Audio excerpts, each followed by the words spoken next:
시청자 여러분 안녕하십니까? 대전에서 거액의 전세 사기가 잇따르며 지역사회가 술렁이고 있습니다. 특별법 시행에도 피해 지원은 더디기만 한데요. 오늘 생생토론에서는 잇따른 전세 사기의 원인과 필요한 대책들을 논의해 보겠습니다. 그러면 토론에 함께할 분들 소개하겠습니다. 대전 전세 사기 피해자 대책위원회 자문을 맡고 계신 이영선 변호사 나오셨습니다. 안녕하세요. 대전 전세 사기 피해자 대책위원회에서 박상현 씨 시간 내주셨고요. 안녕하세요. 다음은 한밭대 경제학과 박종훈 부교수 자리하셨습니다. 안녕하세요. 마지막으로 공인중개사협회 서용원 대전시 지부장과 함께하겠습니다. 예, 안녕하세요. 네, 그러면 준비된 영상 보시고 본격적인 토론 이어가겠습니다.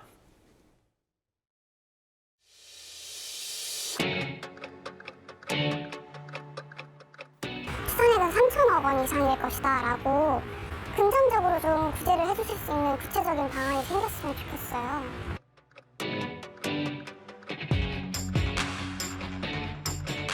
만기가 되거나 이 집이 경매가 낙찰이 돼서 넘어가야지만 피해자로서 국토부에서 인증이 되는 거고, 조건이 맞지 않으면 그거조차도 승인이 안 떨어진대요.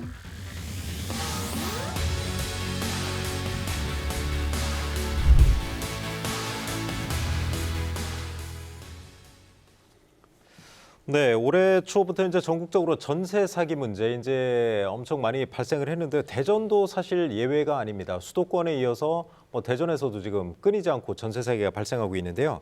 자, 이영선 변호사님은 지금 그 대책위원회 이제 그 자문을 맡고 네. 계시죠. 네. 대전에서 올해 드러난 큰 전세 사기가 있다면 한번 소개를 해주시죠. 그 대전에서 굉장히 많은 피해 사례가 발생을 하고 있는데요. 지금까지 발생한 것을 통계를 보면 대전에서만 피해 건물은 280여 채, 네네. 그리고 피해 가구 수는 3,000세대, 그리고 돌려받지 못한 보증금 액수는 3천억 원에 이르고 있습니다. 엄청나네요, 네. 정말. 전국적으로 보면 대전이 한 3위 정도, 한 18% 정도로 발생을 하고 있습니다. 이렇게 많은 전세 피해가 대전에서 발생을 하고 있고요. 대전의 특징을 보면 간단하게 말씀드리면 세 가지 정도로 요약을 할 수 있는데요. 네. 다가구 주택의 비중이 많다는 것이죠. 다른 지역은 다가구 주택의 비중이 한 10% 내외인데요. 대전은 한 80% 정도가 다가구 주택에서 발생을 했고요. 그리고 피해자들이 20, 30대에 집중되었고 20, 30대의 비중이 한 83% 정도 되고요. 네. 마지막으로는 법적으로 보호받을 수 없는 피해자들이 많다는 것이죠. 네. 다가구 주택의 특징인데요. 순위와 상관없이 최우선 변제를 받을 수 있는 피해자가 불과 10%에 불과하고요. 피해자들의 88%가 후순위 임차인입니다. 이 말은 피해자들이 경매를 신청을 하더라도 1순위, 선순위 근저당권자가 있기 때문에 경매에서 보증금을 회수할 가능성이 극히 적다는 것입니다. 이런 점이 특징입니다. 변호사님, 그러면 아까 이제 드러난 피해 규모가 이제 3천억 원 규모라고 말씀하셨는데 이건 지금까지 확인된 것이지. 그럼 피해 규모는 더 늘어날 수 있는 거 아닙니까? 그렇습니다. 더 늘어날 수 있는 것이죠. 가장 큰 것은 전세 기간이 아직 도래하지 않은 사람들도 꽤 많이 있거든요. 네. 예, 그분들은 아직 피해자라고 단정할 수는 없습니다. 따라서 전세 기간이 이제 도래를 하면 피해자들이 계속적으로 양산이 될 수 있고요. 그리고 다른 다가구 주택에서도 피해 발생할 요지가 굉장히 많습니다. 네. 따라서 그런 것까지 터지면 피해자들은 아주 급증할 것으로 우려됩니다. 불안하신 분들 정말 많을 것 같습니다. 그런데 이제 전세 사기 피해자 중에 이제 한 분이 이 자리에 나오셨습니다. 이제 박상현 씨는 본인이 이제 직접 피해자시면서 이제 대책위에도 들어가 계시죠. 네. 본인의 사연을 한번 얘기해 주죠. 어떤 피해를 당하신 건가요? 저는 전세보증금 1억 5천만 원의 전세 계약을 맺었고요. 현재 이제 임대인이 연락이 되지 않고 보증금을 반환할 수 없다라고 하면서 사실 저희는 모든 돈을 날릴 위기에 처해 있습니다. 그래서 굉장히 상황이 좋지 않은 상황이죠. 보증금이 1억 5천이라고 하셨는데 사실 지금 결혼하신 지가 이제 얼마 안 됐다고 제가 들었거든요. 네, 저는 올해 2월에 결혼을 해서 사실 1년도 채 되지 않은 신혼부부입니다. 그러면 이제 우리가 흔히 말하는 사회초년생이신데 1억 5천의 보증금은 어떻게 마련하신 건가요, 그럼? 사실 부모님께서도 많이 도와주셨었고요. 일부는 이제 대출을 통해서도 자금을 마련했었기 때문에 굉장히 소중한 돈이고 부모님께서 힘들게 모아서 보태주신 돈, 그리고 제가 사회 초년생으로서 일을 하면서 벌었던 돈들도 같이 이제 지불을 했었기 때문에 사실 제가 가지고 있는 전 재산이라고 할 수 있는 돈이 지금 묶여 있는 상황입니다. 사실 이제 사회 진출도 이제 막 시작하신 분이고 해가지고 그 5천만 원, 1억 5천만 원의 돈이 사실 뭐 한 40, 50대가 갖는 그 의미하고 다를 것 같아요. 사실 그 종잣돈으로 해서 이제 점점 좀 이렇게 부를 쌓아야 가야 되는 그런 세대인데 참 정말 안타깝습니다. 근데 본인도 그렇지만 사실 피해자 대책위에 보면 훨씬 어려우신 분들도 많다면서요. 네, 맞습니다. 제가 소통팀으로 활동을 하면서 굉장히 많은 유형의 피해자분들을 만나게 되는데요. 첫 번째로 좀 말씀을 드려보면, 아이를 가지고 이제 곧 출산에 임박하신 산모분들도 있었습니다. 그래서 그런 분들도 굉장히 힘들어하시는 상황을 봤었고요. 심지어는 아버지가 돌아가시고 남겨주신 사망보험금, 거기에 전세 대출을 포함해서 이제 내 신혼집 그리고 새로운 보금자리를 마련했는데 그 돈을 일순간에 내가 돌려받지 못하고 한순간에 다 날려버릴 위기에 처하신 그런 분들도 계셨고요. 심지어는 아프신 어머니를 요양하기 위해서 대전에 내려와서 이 전셋집을 구했는데 이 전세 사기 이후에 어머니가 건강 상황이 악화가 되면서 결국에는 최근에 이제 어머니를 떠나보내신 그런 안타까운 사연도 있었습니다. 아, 네. 그 박종훈 교수님 조금 전에 이제 이영선 변호사께서도 말씀을 하셨는데 사실 대전은 다가구 주택에서 발생한 전세 사기 비율이 압도적으로 높다 그 말씀을 하셨어요. 그러니까 다가구 주택에서 이렇게 전세 사기 많이 발생한 이유는 뭐라고 보세요? 아무래도 다가구 주택 같은 경우에는 보증보험을 일단 드는 것이 어렵고 그리고 이제 선순위 거래 빈도가 많지 않기 때문에 네. 사실 정확한 시세를 알 수가 없습니다. 그렇죠. 그러다 보니까 임대인에 대한 어떤 건물에 대한 정보가 불확실한 상황에서 이 선순위 보증금이나 이런 어떤 임차인들이 확보할 수 있는 어떠한 금액에 대해서 불투명하기 때문에 사실 피해가 더 크게 나타났다고 볼 수가 있는데요. 근데 이제 아쉬운 점은 다른 것이 아니라 분명히 거래 과정에서 이런 이상한 신호가 분명히 감지가 되었을 겁니다. 네. 예를 들어서 다가구 주택인데 계속해서 전세만 모집을 하는 경우에는 사실은 이 중개 거래 과정에서 분명히 이게 좀 이상하다라는 의심이 있었을 텐데 그런 부분을 해소하지 못한 부분이 조금 아쉽지 않나 이런 그럼 생각을 하고 있습니다. 정상적인 거래라면 다가구 주택도 전세도 이렇게 하면서 매매도 하고 원래 그게 정상인가요, 그럼? 다가구 주택 같은 경우에 아무래도 뭐 매매보다는 아무래도 다가구 주택은 소유주가 임대인이 한 명이 이제 소유를 하고 있기 때문에 아무래도 이제 전세나 또는 월세 이런 식으로 좀 네. 다양한 임차 형태가 나타날 수가 있는데 그런 부분을 정확하게 캐치하지 못한 것이 아무래도 이 전세 사기가 확대된 원인이지 않을까 네. 생각하고 있습니다. 자, 서용원 지부장께서도 나오셨는데 그 대전이 이렇게 다가구 주택에서 발생한 전세 사기 비율이 높은 이유를 혹시 알고 계세요? 네, 먼저 말씀을 드리기 전에 우리 지금 박상현 그 피해자분들 직접 나와서 사연을 말씀하시는 참 현업에 종사하는 공인중개사로서 참 죄송한 말씀 드리고 시작하겠습니다. 그리고 저희 현업에 종사하고 있는 사람들도 이 부분 때문에 많은 분들이 너무 지금 고통스러워하고 있다는 네. 말씀을 같이 드리고요. 특히 지금 80% 이상이 다가구 주택에서 지금 전세 사기가 발생하고 있다는 것은 구조적으로 그럴 수밖에 없는 그 구조입니다. 뭐냐면 아파트 같은 경우에는 전세를 들어가면 대부분 세입자들이 1순위로 들어가고 되는데 네. 다가구 주택 같은 경우는 1순위가 은행에서 근저당을 설정하게 됩니다. 그리고 2순위로 이제 세입자들이 들어가게 되다 보니까 대항력이라는 걸 갖췄다 하더라도 순위에서 밀릴 수밖에 없는 이런 구조고요. 또 가장 큰 문제는 제가 2년 전에부터 계속해서 저 국토교통부나든지 지금 정부에 또 시에 구에 저 건의를 하고 있는데 개업공사들이 가장 어려움 긋고 세입자들이 가장 어려운 부분이면 선순위 임차차 보증금이 얼마인지를 정확하게 알 수 없다라는 구조입니다. 네. 그래서 그거를 임대인에게 의존할 수밖에 없는데 임대인들이 의도적으로 사기를 친다든지 아니면 전세를 놓으려고 할 경우에 보증금이 많으면 이 생기호 임차인을 구할 수가 없습니다. 그래서 보증금을 낮춰서 설명을 하고 있는데 우리 개업공사들 그 부분을 정확히 파악을 못하고 있다는 거죠. 그래서 그 정부에서 지금 정부 공적 정보를 확인할 수 있는 게 확정일자랄지 전입세대 열람을 를 통해서 확인할 수 있는데 그것조차도 그게 일치하지 않아요. 네. 그리고 확정일자 열람을 해보면 거기에 이미 전출돼 있는 퇴거한 확정일자까지 금액이 나오기 때문에 정확한 금액을 최종적으로 알 수 있려면 임대인에게 의존할 수밖에 없다는 그런 행정적인 지금 미스가 있다라는 걸 말씀을 좀 드리고 시작하겠습니다. 네. 그 전세 사기 이제 계속 이렇게 발생하고 뭐 하루가 멀다 하고 계속 터지고 있잖아요. 대전에서도. 예, 집 구하시는 분들도 어렵고 또 임대인들도 이제 세입자 구하기가 좀 쉽지 않을 것 같은데 지금 부동산 분위기는 좀 어떻습니까?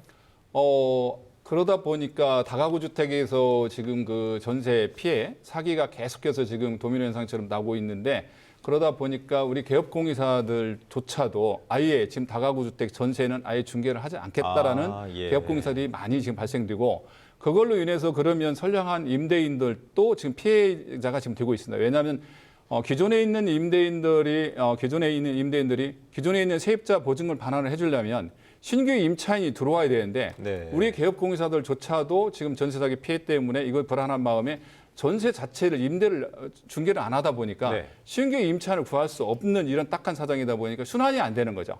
그래서 선량하게 지금 임대인들도 어차피 지금 어려운 지금 상황에 처해 있고 조금 더 가면 내년에 가면 더 많은 분들이 힘들어할 그런 현상이 있고 경매에 못 버티고 경매에 진행될 수밖에 없는 그런 딱한 사정에 지금 처해 있다고 보시면 될 것 같습니다. 치 부장님, 임차인들도 사실 이제 아파트로 전세를 들어가기에는 이제 금액이 비싸니까 다가구를 좀 선호하시는 분들도 있을 텐데 이분들도 사실 불안해서 못 들어가는 경우도 예. 있을 것 같아요. 그리고 지금 이제 임차인들도 다가구를 지금 들어가는 거를 꺼려하고 있고요. 네. 근데 아파트로 가기에는 또 금액이 너무나 또 크고 그렇죠. 그래서 그 중간에 어떤 징검다리 역할을 해줬던 게 사실 다가구 주택이었는데 다가구 주택에 지금 임차인들이 불신하게 되고 또 개업공사들이 지금 그 중개 자체를 지금 포기하고 있다 보니까 선량한 임대인들조차도 지금 피해가 지금 발생하고 있는 그래서 도미노 현상처럼 계속 지금 사고가 지금 발생하고 있는 거예요. 기존의 임대인들을 보증금을 반환을 해줘야 되는데 네. 반환해 줄 수 있는 방법이 없는 거죠 지금. 자, 변호사님, 그 임대인들 이제 전세 사기 발생한 경우에는 사실 엄하게 처벌을 해야 되는 네. 게 맞고 이제 피해자 구제도 하는 게 맞긴 맞는데 대전에서도 이제 임대인들 여러 명이 좀 구속이 됐어요. 지금 수사 상황이나 뭐 처벌 수위는 어느 정도나 될까요? 지금 경찰에서도 좀 적극적으로 수사를 하고 있는 것으로 이렇게 나와 있는데요. 그 수사는 진행이 되고 있지만 이 부동산 사기 이 수사는 굉장히 시간이 좀 많이 필요합니다. 왜냐하면은 지금 건물이 여러 채가 되고 네. 있고 한 건물에 들어가 있는 세입자들도 여러 명이 있기 때문에 그 건물과 보증금 액수를 전부 다 파악을 해서 사기의 고의를 입증해야 되는 그런 문제가 있습니다. 그렇기 때문에 시간이 많이 걸리는 그런 수사고요. 그러다 보니까 현재 수사 인력이 부족하다는 것이 가장 큰 문제입니다. 그렇겠네요. 워낙 이제 많이 발생하니까요. 그렇죠. 또. 피해자는 급증을 하고 있고 구속 건수는 계속적으로 또 늘어나기 때문에 그렇지만 수사 인력은 한정돼 있지 않습니까? 그래서 이러한 수사를 하는 데 있어서 굉장히 좀 어려움을 많이 느끼고 있고요. 그리고 만약에 부동산 임대인이 사기로 이제 밝혀진다면 지금 기간이 도래하지 않은 임차인들도 바로 계약을 해지하고 보증금을 돌려달라고 요구할 수 있거든요. 네. 예, 나중에 뭐 기간이 만료돼도 어차피 못 받을 가능성이 높다면 현재 빨리 해지하고 보증금을 돌려달라고 청구를 하게 되면 그 임차인들도 피해자로 집계가 이렇게 되게 그렇겠네요. 됩니다. 그럼 피해자가 계속 양산이 될 수 있고요. 처벌 수위를 보면 일반적인 사기죄는 형법이 적용되기 때문에 10년 이하의 징역 2천만 원 이하의 벌금에 처하게 됩니다. 네. 그러나 특정 경제 가중 처벌법에 의하면 피해액이 5억 원 이상인 경우에는 3년 이상의 유기징역, 그리고 피해액이 50억 원 이상인 경우에는 5년 이상의 징역, 무기징역까지 가능해서 엄하게 처벌됩니다. 그런데 지금 피해 금액이 계속 늘어나기 그렇죠. 때문에 특정 경제범죄의 가중처벌법이 적용될 가능성이 아주 많습니다. 네. 자, 박상현 씨께도 좀 여쭤보고 싶은데 이제 최근에 대전에서 이제 대책위 차원에서 집회를 했잖아요. 근데 거기서 주장하신 게 대전에 이제 뭐 금융권에서 이제 임대인에게 과도한 대출을 좀 해줘서 이런 문제가 좀 발생했다. 이런 주장을 하셨는데 그 이유는 뭔가요? 저희가 직접적으로 살펴봤을 때 대전 전체 전세 사기 건물들을 살펴봤습니다. 제2금융권의 특정 지점에서 과도하게 대출이 실행됐다는 걸 저희가 확인을 했었고요. 네. 실제 그 지점에서 실행된 대출이 대전 피해 건물 관련된 건물들을 쫙 살펴봤을 때 담보대출의 무려 36%에 해당하는 비율로 대출이 실행이 된 것을 확인을 했고요. 그러니까 그 임대인한테 대출이 됐다는 거죠? 그렇습니다. 네. 예. 은행 근저당으로 이제 설정이 된 걸 확인을 했었고요. 실제 피해가 발생한 이 건설사의 건물의 대표 그리고 그 제2금융권의 모 임원, 이제 대출을 실행해주는 임원이 친형제 사이로 이제 밝혀지면서 예. 아무래도 이런 부분이 커넥션이나 뭔가 모종의 거래가 있지 않고서는 이런 형태의 근저당이 실행되는 것이 불가능하다라고 저희는 판단을 했었고요. 그래서 다가구 임대업자와 제2금융권 내부자 간에 공모가 있었다라고 저희는 판단을 하고 있습니다. 변호사님, 그런데 이제 해당 네. 지점에서도 곤혹스러우니까 이제 그 언론에 이제 반론을 좀 제기했어요. 이제 정상적으로 이루어진 대출이고 이제 사기와는 관련이 없다 이렇게 했는데 그 부분에 대해서 경찰이 좀 수사는 하고 있겠죠? 네, 그렇습니다. 예, 좀 수사는 하고 있고요. 근데 저희들이 이제 문제를 지적하는 것은 금융기관 같은 경우에는 대출이 신청이 들어오면 그 대출 신청인의 정보를 거의 다 알고 있지 않습니까? 네네. 대출 신청인이 다가구 주택을 몇 채를 소유하고 있는지, 부동산 현황이 무엇인지에 대해서 정보를 금융기관은 알 수 있다는 것이죠. 그러면 이 사람이 다가구 주택을 많이 소유하고 있으면서도 추가적으로 대출을 받는다고 하면 추가적으로 또 대출을 받아서 다가구를 구입하려는 의도가 있었지 않냐라는 것을 의심할 수 있는 미필적 고의가 있다는 것이죠. 네. 그런 것을 알 수 있었음에도 대출을 해준 경우에는 이러한 전세 사기에도 일부 책임이 있다고 이제 주장을 하는 것입니다. 네, 알겠습니다. 자, 박수홍 교수님, 그 이번에 이제 전세 사기 피해자들 이제 그 제2금융권 모 지점에 대해서 좀 의혹을 제기하고 계신데 사실 이제 올해 들어서 이제 제2금융권의 이제 과도한 이제 건설 쪽 이제 PF 대출 문제도 좀 부각이 됐었고요. 그래서 제2금융권에서 이제 이런 대출 규제가 좀 허술하지 않냐 이런 지적이 좀 계속 나오고 있어요. 네, 아무래도 이 패널 대책위원회 이 박상현 선생님께서 말씀하신 것처럼 아무래도 이 금융권의 도덕적 해이가 사실은 좀 문제가 되지 않나 이런 네. 생각이 들었습니다. 그래서 사실 모 금융권이라고 하는 그 지점 역시도 사실 이 부동산 PF 부실 대출과 관련해 가지고 사실 정부로부터 큰 도움을 받았다고 저는 생각을 하고 있는데요. 네. 그럼에도 불구하고 이런 사회적인 어떤 책임을 다하지 못한 것은 사실은 아쉽다라고 할 수가 있습니다. 그래서 변호사님께서 말씀하신 걸 덧붙여서 보면은 사실 제1금융권보다 왜 제2금융권에서 이런 문제가 발생했느냐 그런 의문을 가질 수가 있는데 아무래도 이 제2금융권 같은 경우에는 제1금융권보다 대출 심사나 또는 대출을 받는 데 있어서 심사가 조금 더 용이한 부분이 있습니다. 네. 그렇기 때문에 제2금융권이 아무래도 이런 대출 관리에 있어서 좀 허술하게 좀 운영이 되지 않았나라는 생각이 들고요. 사실 이 금고 같은 이런 제2금융권 같은 경우에는 지점 단위로 운영하는 경우가 많이 있기 때문에 이 지점 간의 어떠한 이 정보 소통이나 이런 것들이 원활하지 않은 경우가 있습니다. 그래서 이 제2금융권에서는 이번 사태를 계기로 해가지고 지점 간의 어떠한 이 정보 교류나 이런 것들을 확대해가지고 이 대출에 있어서 문제가 발생하는 경우에는 요주의 사례로 이렇게 공유를 함으로써 이 대출에 있어서의 어떤 문제나 부실이 발생하는 것을 미연에 방지하는 이런 어떤 체계를 갖추는 것이 필요하다고 생각이 듭니다. 네. 소영원 지부장님도 이 건에 대해서는 이제 접하셨겠죠? 언론 보도나 그런 걸 통해서 그쪽에 대해서 공인중개사 쪽에서는 어떻게 생각하세요? 실질적으로 보면 이금융권으로 다가구 주택 업자들할지 임대사업자들이 몰릴 수밖에 없는 구조가 뭐냐면 일반 1금융권보다 일단 대출 금액이 많이 나옵니다. 네. 그 대신에 금리는 높아요. 그렇죠. 그런데 임대인들 입장에서는 금리가 좀 높더라도 오히려 대출 금액이 많은 걸 선호하고 있거든요. 네. 그리고 그 전에는 지금 2년 전에만 하더라도 금리가 2금융권이라 하더라도 4%대 미만이었었거든요. 그래서 저금리가 오히려 대출 금리보다는 월세가 더 높았기 때문에 대출을 최대한 받고 월세로 놀려고 하는 임대인들에게는 최적이었었던 거죠. 그리고 또 2금융권에서도 다가구 주택이 그동안에는 계속해서 거래도 잘 됐고 임대도 잘 나갔었습니다. 그래서 2금융권에서 대출한 것에 대해서 큰 사고가 난다 하더라도 채권 회수하는 데는 큰 문제가 없었습니다. 2금융권에서. 네. 그래서 2금융권에서는 당연히 대출을 많이 할 수밖에 없었던 거고 그다음에 임대인들 입장에서는 대출 많이 되는 2금융권 이용할 수밖에 없었던 구조인데 지금 부동산 가격이 하락하고 금리가 올라가면서 이런 지금 현상이 나타나고 있는 건데 1금융권이고 2금융권이고 어떤 대출을 할 수 있는 정부에서 어떤 규제할 때 어떤 일관성 있는 규제가 필요하다라는 거죠.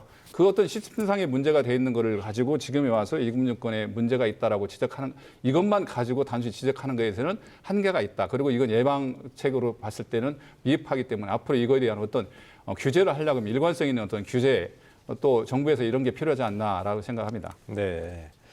그런데 이제 이렇게 대전뿐만이 아니고 전국적으로 이제 전세 사기가 계속 발생하면서 이제 정치권에서도 이제 정부하고 그쪽에서 특별법 제정해서 6월부터 이제 전세 사기 특별법이 좀 시행이 되고 있지 않습니까? 박상현 씨가 보기에는 어떻게 실질적으로 이 특별법이 도움이 되고 있나요?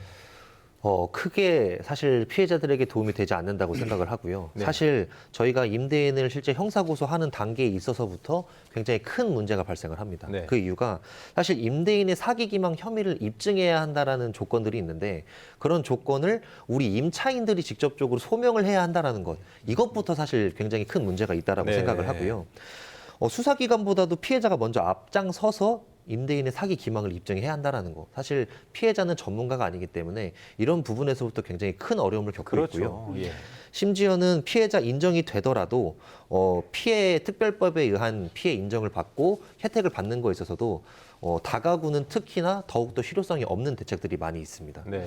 첫 번째로 다가구 우선 매수권 같은 경우에도 다가구는 한 건물에 이제 같은 등기로 되어 있는 임차인들이 구성이 되어 있다 보니까 한 명이 우선 매수권을 신청하더라도 다른 전 세대의 모든 임차인들이 동의를 하지 않으면 우선 매수권을 실제적으로는 활용하기가 어렵습니다. 쉽지 않겠네요. 네, 예. 만약에 된다라고 하더라도 결국엔 개별 등기가 불가능한 구조이기 때문에 네. 이런 부분에서도 굉장히 큰 문제가 발생할 수 있다라는 걸 확인할 수 있고요. 그리고 두 번째로는 LH 우선 매입과 같은 문제인데 LH 우선 매입을 사실상 한다라고는 하지만 실제적으로 매입이 이루어지는 퍼센테이지는 제가 알기로는 5%도 채 되지 않는다라고 확인을 했었고요. 네. 실제적으로 다가구 같은 경우에는 LH에서 현재 매입을 하지 않겠다라는 입장을 보이고 있습니다. 게다가 다가구는 일반적으로 그냥 일반 단독주택의 형태가 아닌 근린생활시설이 같이 묶여있는 형태다 보니까 이런 불법 건축물이 포함되어 있는 건물들은 우리가 매입을 하지 못한다라는 식의 입장을 보이고 있거든요. 그래서 그런 부분들 때문에도 사실상 대전의 다가구 피해가 많은 이런 형태에서는 더욱더 실효성이 없는 대책들로 저희가 보고 있습니다. 변호사님은 어떻게 보세요? 지금 이제 박상현 씨는 이제 그 임대인의 전세 사기 의도, 그 기망 의사를 이제 피해자들이 직접 확인해야 된다. 그 부분이 이제 현실성이 없다고 했고, 또 이제 그 우선 매수권도 사실상 어려운 거다. 그 얘기를 하셨는데 변호사님 보시기에 추가적으로 좀 문제 있는 게 있을까요? 지금 앞에 그 박상현 소통팀장이 말씀하신 거에 대해서 이제 동의를 하고요. 그 사기성의 인정 요건이 이제 들어가 있는데 그것을 임차인들이 입증해야 된다는 거는 법률 전문가가 아닌 임차인들이 사실 입증하는 것은 굉장히 어려운 그렇죠. 점이기 때문에 예. 그 요건은 굳이 필요 없다고 보여집니다. 다만 그냥 건물에서 다수의 피해자가 발생하는 경우에는 전세사기 피해자로 인정하는 것이 현실적인 방법이라고 보여지고요. 대책에 관련해서는 특히나 다가구 주택이 많은 대전의 피해자들에게는 사실 실효성이 없는 거 맞습니다. 왜냐하면 특별법의 포커스가 사실은 수도권 중심이거든요. 예. 아파트와 다세대 주택입니다. 다세대 주택은 개별 등기가 가능하기 때문에 그렇죠. 그 호실만 딱 내 것만 살 수가 구입을 할 수 있다는 것이죠. 그래서 우선 매수를 할 수가 있어요. 근데 다가구 주택은 그런 형태가 아니기 때문에 그렇게 할 수 없는데 이 특별법의 지원은 좀 수도권 피해자들 중심으로 해서 만들어진 그런 특성이 큰 것 같고요. 대전 지역의 피해자들을 위해서는 경공매에서 좀 그 연기를 하고 유예를 한다는 그런 조건들은 굉장히 이제 뭐 좀 좋은 것으로 보여지고요. 그 우선 매수권보다는 다가구 주택의 그 피해자들이 계속적으로 그곳에 거주할 수 있도록 아까 얘기한 LH에서 매입을 해서 일단은 거주 환경을 만들어주고 그 이후에 그들이 이제 이 건물을 매수하거나 다른 용도로 옮길 수 있는 그러한 추가적인 보완 방법이 특별법에 마련되어야 된다고 봅니다.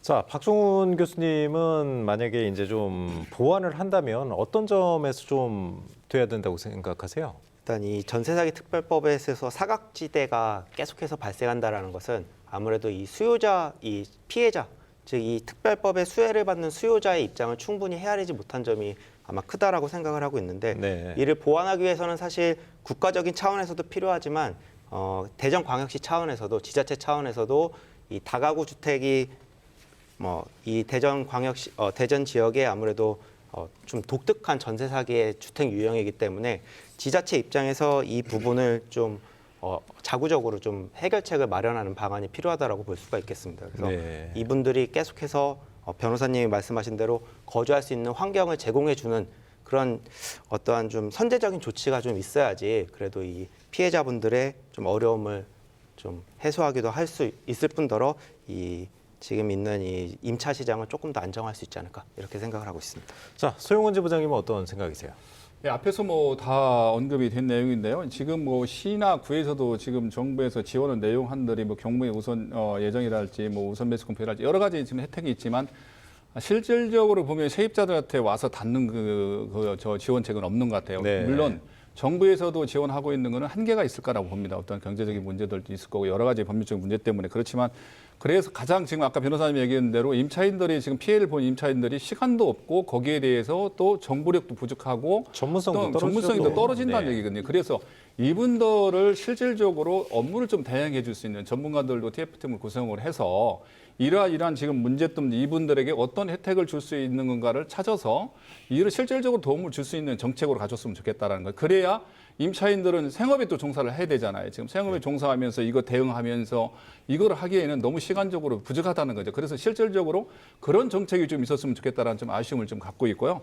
반면에 또 이제 한 가지 보면 사후의 대책보다는 사전의 예방 대책도 상당히 중요한데 지금 모든 게 전세 사기로 지금 몰고 하다 보니까 선량하게 지금 뭐 자기 자본 40% 이상 되는 사람들까지도 아까 전에 말씀드린 대로 지금 경매에 지금 진행될 수 있는 그런 위험에 노출돼 있다는 거죠. 그걸 네. 그래서 선별적으로 그런 부분에서 정말 이분은 사기를 치려고 했던 게 아니라 정말 임대 사업을 하려고 했던 이 선량한 임대인들이라면 오히려 임차인들의 전세금을 반환해 줄 수 있는 보증금 반환 대출을 좀 임대인들이 해줘서 이분들이 임차인들의 피해가 갈 수 않게끔 사전에 이런 대책도 좀 필요하다고 좀 저는 보고요. 그 다음에 지금 다주택자라 이런 분들이 쓰러진다고 아까 제가 말씀드렸잖아요. 쓰러질 수밖에 없는 이런 구조가 지금 종부세가 너무 지금 많이 부과되고 있습니다. 지금 종부세 금리 올라갔기 때문에 이런 분들이 구조적으로 봤을 때 경제적으로 봤을 때 버틸 수 없다는 거죠. 그래서 이런 분들에게도 뭔가 희망을 주려면 종부세 완화가 아니라 종전의 어떤 종부세 그 세율 정도로 회복을 해줘야 된다라는 거죠. 그래서 네. 이분들이 버틸 수 있는 희망을 좀 주고 퇴로를 좀 열어줘야 되지 않느냐. 나는 그 부분이 좀 빠져서 그 부분도 좀 같이 좀 거론이 되고 좀 언급이 됐으면 하는 바람을 갖고 있습니다. 변호사님, 뭐 여러 가지 한계가 있고 이제 뭐 지역에 대전 같은 경우 이제 다가구 주택 위주로 피해가 발생하고 있기 때문에 이런 부분을 또 다 담아내지 못하는 부분이 있잖아요. 특별법에. 특별법도 개정은 좀 할 수 있는 거죠? 그렇죠. 네. 예. 그런 부분이 좀 진행이 돼야 될 것 같습니다. 자, 그런데 이제 정부가 이제 선구제 후 회수 방안이라고 네. 해가지고 정부가 이제 피해자들을 먼저 구제를 하고 임대인들에게 나중에 이제 회수를 하는 그런 방안도 좀 아이디어 차원에서 나오는 것 같은데 네. 글쎄요, 쉽지 이게 가능할까 이제 그런 생각이 저는 좀 들어요. 어떻게 좀 현실성은 있을까요? 네, 저는 있다고 봅니다. 아, 그래요? 네, 네. 사실 그 선구제 후 회수 방안은 특별법 만들 때부터 계속적으로 이제 피해자들이 요청을 했던 거고 네네. 국회에서도 실무 차원에서도 사실 논의를 했었던 그런 방안입니다. 그런데 이제 현재 기금이 없다는 점 그리고 요 특별한 사기 피해자들만 구제하는 것이 타당하냐, 형평에 맞느냐는 점에서 이제 그 도입이 안 된 건데요. 선구제 후 구상제도는 그렇습니다. 정부에서 먼저 피해자들에게 보증금 피해액수에 대해서 구제를 해주고요. 네. 그다음에 그 피해자들이 갖고 있는 채권을 양도를 받아서 네. 그 임대인들의 건물에 대해서 강제 집행을 해서 그 후에 구상을 한다는 거거든요. 네네. 이거는 굉장히 저는 좋은 방안이라고 생각이 듭니다. 왜냐하면 두 가지인데요. 첫 번째는 정부에서는 그 임대인의 재산 현황에 대해서 모든 정보를 갖고 있지 않습니까? 그렇죠. 임차인들은 임대인들이 어떤 재산이 있는지 그거를 찾을 수 있는 방법이 사실상으로 거의 없어요. 그렇기 때문에 정보를 모두 독점하고 있는 정부에서 이 실행하는 것이 더 현실적인 방안이고요. 두 번째는 정부에는 부동산 법률 전문가들이 있다는 점이죠. 그래서 이러한 인력을 활용을 하면 전문가들이 나서서 그 임대인의 재산을 찾고 또 이 강제 집행을 하게 되면 정부에서 훨씬 더 많은 금액을 회수할 수 있다는 것이죠. 그래서 만약에 이렇게 회수를 하고 회수 못하는 것에 대해서는 뭐 부동산 대출에 관해서 관련이 있는 뭐 은행이라든지 아니면 건설 아니면 뭐 TF 뭐 다른 것을 만들어서 기금을 마련해서 네. 그 회수하지 못한 것은 일부 보존하는 방식으로 하면 충분히 실현 가능성이 있다고 생각이 듭니다. 변호사님, 그런데 이제 그 전세 사기가 발생한 건물에 대해서 사실 이제 그 임차인들뿐만이 아니고 은행에서도 또 채권을 갖고 있잖아요. 네. 그럼 그런 금융권은 또 어떻게 해야 될지, 그리고 나중에 했을 때 이제 건물 말고 임대인에게 별다른 재산이 없다면 그것도 또 회수에도 좀 제한이 있는 거 아닌가요? 네, 그렇습니다. 즉 1순위 선순위권이 근저당권이 설정되어 있는 경우에는 사실 그거는 법적으로 뭐 이렇게 건드릴 수는 없습니다. 네. 그 1순위 선순위자는 등기부에 나타난 자이기 때문에 그거는 이제 당연히 이제 실행을 해야 되는 건데요. 후순위자가 구상을 하게 되면은 피해 금액을 보존할 수 없는 경우가 있어서 사실 정부에서는 손실을 볼 수가 있습니다. 이 제도를 하게 되면 네. 사실 그거는 맞아요. 손실을 볼 수도 있는데 지금처럼 이렇게 많은 사회적 재난에 가까운 정도의 피해자가 양산된 상황에서는 정부가 손실을 일부 보존하더라도 네. 이런 피해자들을 구제해야 된다고 보고요. 또 일부 금융권, 아까 제2금융권에서도 이 부동산 대출로 인해서 많은 이자를 받았고요. 그다음에 이 제2금융권에 사실 손실을 볼 이유는 별 수 없거든요. 네. 제1 그 선순위자이기 때문에 따라서 이렇게 이익을 본 금융기관이나 이런 다른 업체에서 좀 일부 그 기금을 출연을 해서 네. 이렇게 피해자들을 지원하는 제도도 필요해 보입니다. 알겠습니다. 그 부분은 지금 아이디어 차원에서 논의만 되는 건가요? 아직 그럼 시행 단계까지는 안 온 건가요? 제가 지난주에 이렇게 전국에서 이제 피해자 대책위원회에서 간담회가 열렸는데요.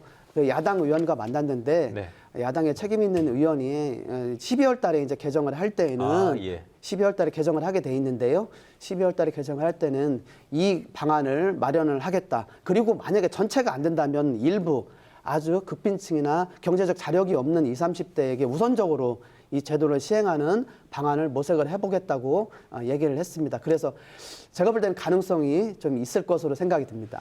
아이고 좀 잘 진행이 돼서 좀 이제 그 전세 사기 피해자들의 눈물을 좀 닦아줄 수 있는 최소한의 그런 장치가 좀 마련이 됐으면 좋겠습니다. 자, 박상현 씨께 다시 이제 가슴 아픈 좀 그런 이제 과거 기억을 좀 떠올려는 그런 질문을 좀 드려야 될 것 같은데요.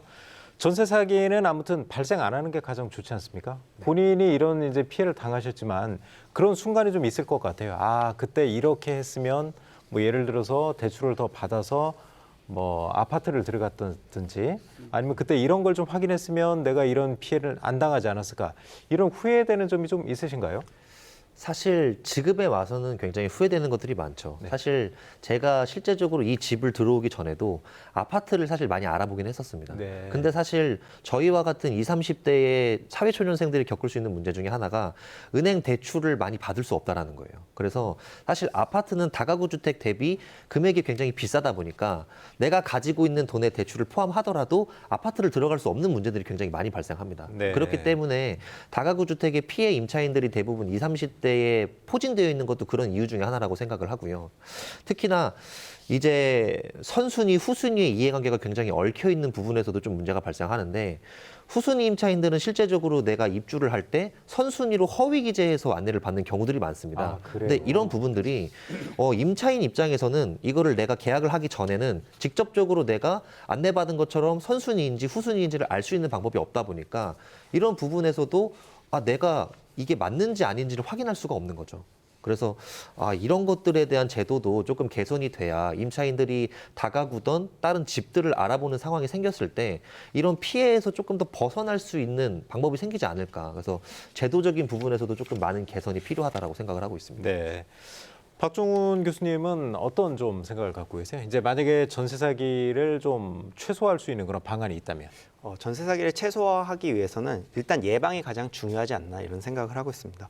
이 다가구 주택 자체가 사실은 사라질 가능성은 거의 없다라고 볼 수가 있는데요. 그렇기 때문에 사실은 이 전세 사기가 미리 발생하기 이전에 모니터링 체계를 일단 갖춰가지고 이 전세 사기를 발생하는 것을 막는 것이 중요하다라고 볼 수가 있겠고요. 이 과정에서는 지자체와 그리고 공인중개사협회 그리고 최근에 이제 뭐 빅데이터라고 해서 부동산 플랫폼 등에서 좀 협력 체계를 갖추어 가지고 이런 모니터링 체계를 이렇게 구축해 볼 필요가 있지 않나 이런 생각을 하고 있습니다. 네. 네.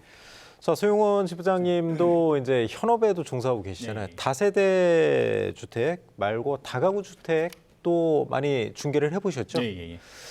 뭐 저도 일전에 다가구 주택을 중개하면서 사고를 한번 났던 경험도 있습니다. 아, 그래요? 나서 다행히 이제 저는 선순위 보증금을 제대로 파악을 해서 검찰에 신고를 해서 임대인에게 이제 돈을 뒤로 이제 받아서 이제 임차인 손해를 보지 않은 그런 경험이 있어서 이 부분에서는 누구보다도 자세히 알고 있고 아픔도 있었던 경험이 있습니다. 그런데 그래서 제가 정부에서도 계속 여기도 지금 있는데 민원을 제가 넣었던 이런 부분들 질의도 하고 민원 청원도 했던 그런 부분들이 있거든요. 근데도 정부에서 가장 지금 이 부분에서 등한시하고 있는 부분이 아까 우리 지금 피해자분도 그렇고 변호사님도 그랬지만 가장 지금 이 다가구 주택의 문제점이 뭐냐면 선순위 임차차 보증금을 정확하게 임차인들이 파악할 수 없다라는 거죠. 그렇다고 했을 때 개업공사들도 그러면 그걸 정확히 파악할 수 있느냐? 우리도 파악을 못 한다는 거죠. 네. 일단 확정일자하고 전입세대하고 공적 장부를 먼저 일치를 시켜주고 개업공사들한테 그거에 대한 어떤 책임을 부과하려면 저희들한테 그걸 열람할 수 있는 열람 권한을 부여를 하고 저희들이 임차인들에게 그 열람 권한을 가지고도 제대로 의무를 못했을 때는 저희 고액공사에 책임을 묻는다면 저희들도 거기에 대해 책임을 통감하고 거기에 대해서 어떤 공제 사고나 난다든지 하면 저희들 피해 배상을 할 수 있는데 저희한테 지금 그런 어떤 그 권한은 주지 않고 저희들 책임만 묻고 있다는 거에 대해서 저희 개업공사들이 거기에 대해서 불만이 많고요. 그런 그 책임만 묻는다고 해서 그런 사고가 안 나냐 그런 이유 때문에 계속해서 지금 사고가 발생하고 있거든요. 그래서 원천적으로 이 다가구 주택에 대해서 없애질 다가구가 아니라면 사고를 예방하려면 정부에서 이런 시스템적인 어떤 개선부터 먼저 해주고 개업공사들이 책임을 묻는다면 지금의 이런 다가구 주택에서 나오고 있는 사고는 제가 장담하는데 70~80% 정도는 예방할 수 있다고 저는 확신합니다. 그 부분에 대해서는. 아무튼 지금 특별법 개정 얘기 이제 이영선 변호사님 다음 달에 이제 야당 쪽에서 이제 추진할 수도 있다고 말씀하셨는데 아까 말씀하신 대로 이제 그 제도적으로 좀 미비한 부분이 많이 네. 있잖아요. 그런 부분까지 좀 한번 같이 네. 개선이 좀 돼야 될 것 같습니다. 네. 그 지부장님 이제 이어서 조금 더 말씀을 해주시죠. 이제 올 초부터 항상 이 자리 이제 토론 몇 번 나오셔서 네. 말씀을 하셨었어요. 전세 사기와 이제 그 소위 말하는 깡통 전세는 좀 구분이 필요하고 전세 사기가 너무 부각됨으로 인해서 선량한 임대인도 좀 피해 보는 상황이 있다고요. 예, 예. 지금 사실 많이 위축이 되긴 됐죠. 많이 되고 있고요. 얼마 전에 실질적으로 지금 피해자분도 나와서 계시겠지만 오히려 임대인한테서 항의 전화를 저도 직접 받아봤는데 네. 개업공인사들이 지금 자기가 다가구 주택을 가지고 있는데 개업공인사들이 전세를 아예 중개를 안 한답니다. 네. 그래서 지금 5세대가 지금 공실로 벼 있는데 기존에 있는 임대인들 보증금을 반환을 해주려면 신규 임차인이 들어와야 되는데 들어오지를 않는다는 거죠. 그래서 적금 해약하고 없는 돈 지인들한테 대출 받아서 다 지금 줬는데 더 이상은 줄 수 있는 여력이 없다라는 거죠, 지금. 그래서 이런 문제점이 지금 계속해서 발생되기 때문에 모든 것들을 전세 사기로 지금 몰고 가는 거에서는 문제점이 있다. 그래서 최종적으로 봤을 때 정말 사기라는 건 변호사님도 계시지만 누군가 의도적으로 누구에게 피해를 가하기 위해서 계획적인 게 사기가 아닌 사기인데 노후 준비를 위해서 한 5억 정도 종잣돈 가지고 노후 준비를 위해서 다가구 주택 가지고서 임대 사업을 하다가 지금 이런 상황이 벌어지다 보니까 이 사람들까지도 지금 어떻게 보면 피해자가 지금 될 수도 있다는 거죠. 그래서 이런 부분들을 사기와 피해와 이런 부분들은 좀 구분해서 가는 게 맞다고 저는 봅니다. 박수원 교수님, 그 다가구 주택이 이제 최근 들어서 이제 전세 사기의 온상처럼 지목받고 있지만 사실 임대인 입장에서도 이제 그 주택 보유에 대한 부담을 좀 줄이면서 임대를 좀 할 수 있고요. 네. 또 이제 임차인 입장에서도 이제 아파트보다 좀 저렴하게 이제 주거 공간을 마련할 수 있는 그런 장점이 있을 것 같은데 사실 다가구 주택을 완전히 없애는 게 능사는 아니잖아요. 네, 그렇습니다. 다가구 주택 같은 경우에는 분명히 우리 사회초년생들이 이제 아파트를 또 주거 공간을 조금 더 좋은 주거 공간으로 이동하기 위한 주거 사다리 역할을 분명히 하고 있기 그렇죠. 때문에 사실 다가구 주택이 반드시 이 임차 시장에서는 중요한 어떤 촉매 역할을 할 수가 있다라고 저는 생각을 하고 그런 있습니다. 점에서 아까 다가구 주택이 없어질 가능성은 없다고 말씀하신 건가요? 네, 그렇습니다. 네. 그렇기 때문에 사실 이 다가구 주택에 대해서도 저희가 지금 많이 시장이 위축되어 있고 특히 이제 매매나 이런 최근에 있어서의 인허가나 착공 지표가 매우 이제 급감하고 있는데요. 이런 것들은 실질적으로는 앞으로 이제 다가구 주택 시장이 위축이 되고 그렇다 보면은 결국 그 피해는 고스란히 누구한테 가느냐 하면은 저희 이제 사회초년생과 같은 좀 임차인에게 갈 가능성이 있기 때문에 사실 다가구 주택을 계속해서 임차 시장에서 건강하게 유지하는 것이 필요하다라고 볼 수가 있겠습니다. 박상현 씨께도 좀 짧게 한번 여쭤보겠습니다. 이제 다가구 주택을 왜 갔을까 그런 후회를 좀 많이 하셨을 것 같지만 사실 현실적으로 사회 초년생 입장에서는 또 최선의 선택을 그때 하셨을 거 아니에요.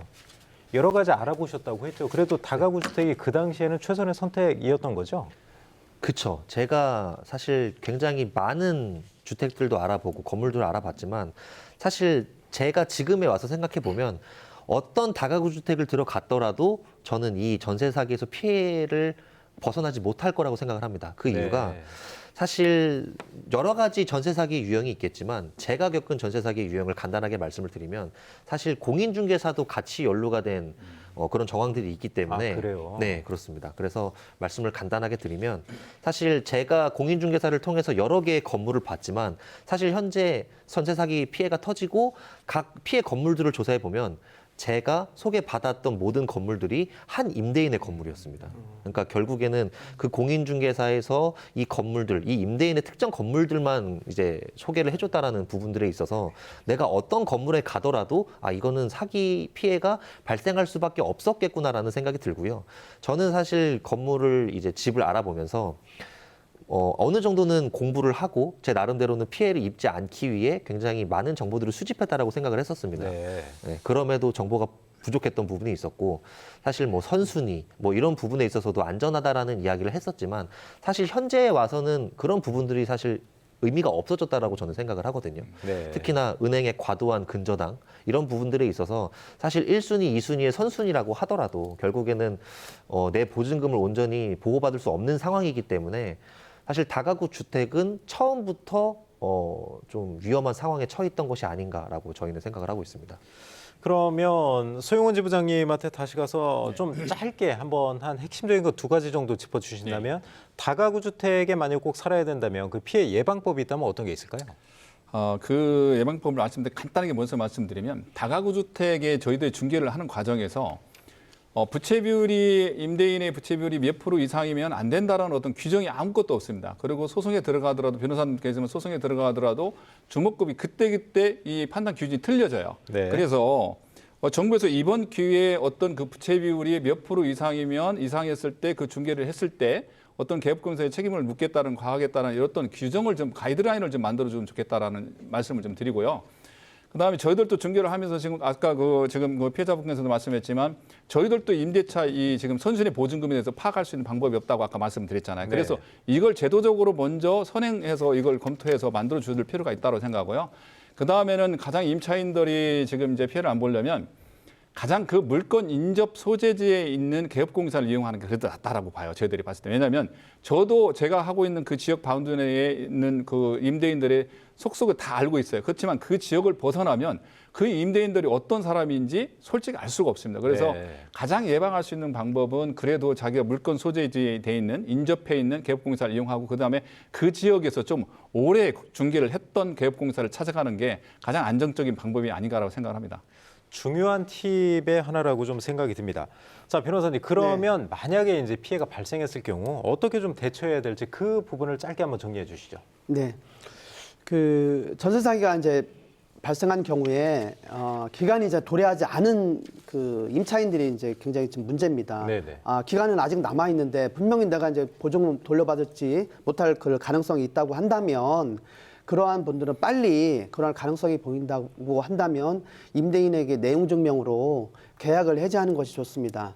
더 이상 끌 필요 없이 빨리 계약을 해지해서 보증금을 회수하는 노력을 하는 것이 좋고요. 네. 그러한 노력은 정부의 특별법에 의한 피해자 구제 신청도 하고 그리고 민사 소송을 하는 것인데 소송은 좀 길기 때문에 지금에서는 지급명령이라는 제도가 있습니다. 네네. 지급명령을 신청을 하면 한 달 정도면 집행권을 받을 수 있거든요. 그러고 나서 경매 신청을 할 수가 있습니다.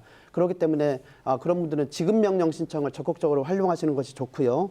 그리고 형사적으로 고소를 해서 사기죄로 처벌을 받게 된다면 보증금을 또 다시 돌려받을 가능성도 많게 됩니다. 따라서 민형사 제도를 적극적으로 이용하시는 것이 좋습니다. 그러면 아무튼 이제 전세 만료 기간이 좀 도래하지 않은 분들도 만약에 이제 요즘 대부분 알고 있잖아요. 이제 커뮤니티 네. 통해서 돌고 있으니까 그런 경우 이제 전세 만료 기간이 도래가 좀 남아 있어도 빨리 좀 조치 취하는 게 낫다 이 말씀이시죠? 네, 그렇습니다. 그래서 만약에 혼자 하기가 좀 어렵다 그러면은 그 건물에 전세 기간이 남은 분들끼리 내용 증명을 단체로 보내서 계약을 해지를 하고 이후 절차도 이제 진행을 하고요. 그리고 그 임대인의 그 나머지 재산에 대해서 그 재산을 찾아서 강제 집행하는 것이 이제 추후에 보증금 회수할 수 있는 방법인데, 이런 것이 만약에 필요하다면 전문가 도움을 받고 법원에도 빨리 신청을 해서 임대인의 재산이 어디에 무엇이 있는지를 확인하는 그런 절차를 꼭 거치시길 바랍니다. 네. 이제 토론 마무리할 시간인데 이제 박상현 씨 오늘 어려운 자리 해주셨는데, 자, 피해자들 대표해서 이제 좀 호소하고 싶은 내용이 있으시다면 어떤 게 있을까요? 사실 호소라기보다 많은 피해자분들이 굉장히 큰 고통을 받고 있습니다. 그래서 피해자분들에게 좀 짧은 메시지를 하나 드리고 싶은데요. 네. 피해자 여러분, 절대 좌절하고 희망을 잃지 마십시오. 사실 한간에서 이런 전세 사기 관련한 뉴스들이 나오다 보면 댓글에 굉장히 안 좋은 여론들을 참 많이 보게 됩니다. 근데 이런 부분들이 사실 실제적으로 피해자분들이 그런 댓글들을 보게 되면 굉장히 좌절하고 희망을 잃는 분들이 많이 계시는데, 개인 간의 사거래를 통한 사기라고 생각하지 마십시오. 이것은 분명한 국가적 재난이라고 생각을 합니다. 그래서 꼭 정부에서 국민을 위한 국가가 무엇인지 좀 보여주셨으면 좋겠고요. 그런 부분에 있어서 이런 전세 사기가 임차인 개인의 잘못이라고 꼭 생각하지 않고 국가적 재난으로 인식을 해서 꼭 피해자들이 하루빨리 고통에서 좀 해방되는 날이 오기를 바랍니다. 네. 박종훈 교수님은 오늘 주제 관련해서 더 덧붙이신 말씀이 좀 있을까요? 뭐 사실 이 전세 사기라는 것은 마음을 먹고 하면은 임차인이 아무리 주의를 기울여도 사실은 벗어나기가 좀 쉽지는 않은 것 같습니다. 그렇기 때문에 뭐 일반적으로 대부분의 사람들이 알고 있는 뭐 허그의 안심전세 모바일 앱을 통해서 주변 시세를 확인한다거나, 또는 불법 건축물 여부 등을 확인해가지고, 또는 뭐 등기부등본 확인 같이 필수적인 절차는 반드시 거칠 필요가 있다라고 생각을 하고요. 무엇보다도 이제 거래가 이제 시작되는 경우에는 대부분의 임차인들이 매물 확보를 하거나, 또는 내가 너무 과도하게 꼼꼼하게 해서 거래 참여자들을 너무 불편하게 하는 거 아닌가라는 좀 그런 두려움이 있는데, 그런 것들보다는 거래 과정에서 분명히 조금이라도 꺼림칙한 상황이 발생한다. 그러면은 이 문제를 그냥 덮고 거래를 강행하기보다는 아무래도 이제 한 발 물러나서 다시 한번 꼼꼼히 살펴보는 그런 지혜가 필요하지 않나, 이런 생각이 듭니다. 자, 소용원 지부장님도 오늘 참 할 말씀이 많으실 것 같아요. 마지막 발언인데 한번 그 말씀을 해주시죠. 요즘 이제 공인중개사들이 전세 사기에 가담한 거 아니냐, 이런 또 시각도 좀 보면서 좀 곤혹스러운 부분이 있을 것 같아요. 맞습니다.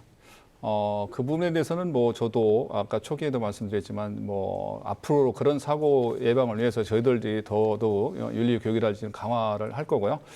또 마지막으로 또 말씀드리면, 아까 이영선 변호사님이 말씀드리면서 잠깐만 그 부분에서 제가 언급을 좀 드리자면 뭐냐면, 임대인들이 정말 사기꾼인지 아니면 선량한 임대인인지 구분을 하셔서 대처를 하셔야 돼요. 만약에 그냥 무조건 정말 이 빚을 아까 일시적으로 갚을 수 없는 이런 상황이 돼 있는데 무조건 단체 행동에 들어가면 그분이 정말 변제를 하고 싶어도 변제를 할 수가 없습니다.